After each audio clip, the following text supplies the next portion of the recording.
All right, so now we're going to do example. So I've been given the points 2, 6, and 5, 10.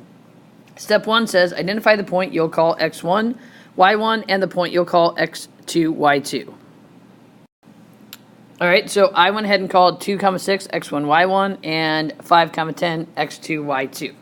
Now it says plug the numbers into the formula. So I'm simply going to put m is equal to 10 minus 6 over 5 minus 2. Step 3 says simplify the numerator amount and the denominator. So I just need to simplify this. 10 minus 6 equals 4. 5 minus 3 equals, or 5 minus 2 equals 3. And then step 4 says leave in fraction form. That is my slope for these 2 points. All right, so again, I got to identify my points, which I've done so. I've identified the first one to be my x1, y1, my second point to be my x2, y2. I'm going to plug it into the formula.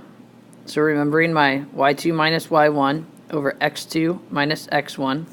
So when I plug it into the formula, I get, and don't forget the negatives, negative 5 minus 5 over 4 minus a negative 3.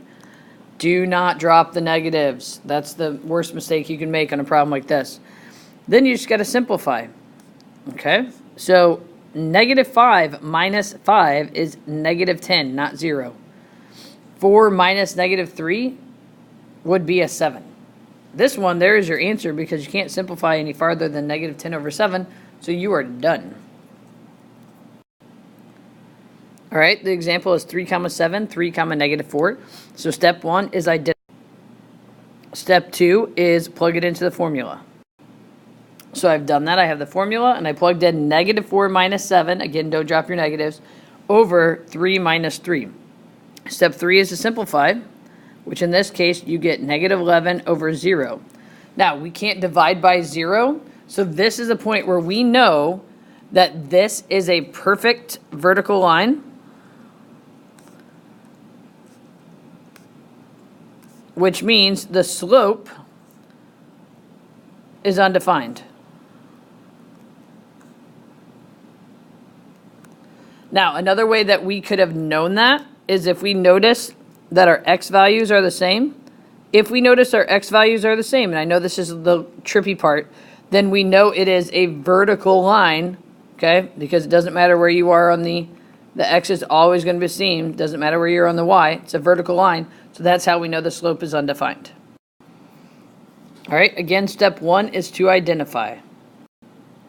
Step 2 is to plug it into the formula.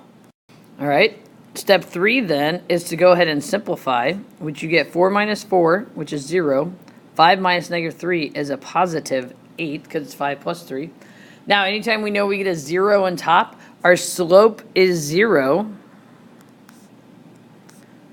which means it is. All right, so again, we talked about 0 over 8. Once we do the problem, slope is 0, perfect horizontal line. And the reasoning is because if you look here, the y being the same, it is a horizontal line because it doesn't matter what the x is. X can be anything, but that y is staying the same, which is why it is a horizontal line.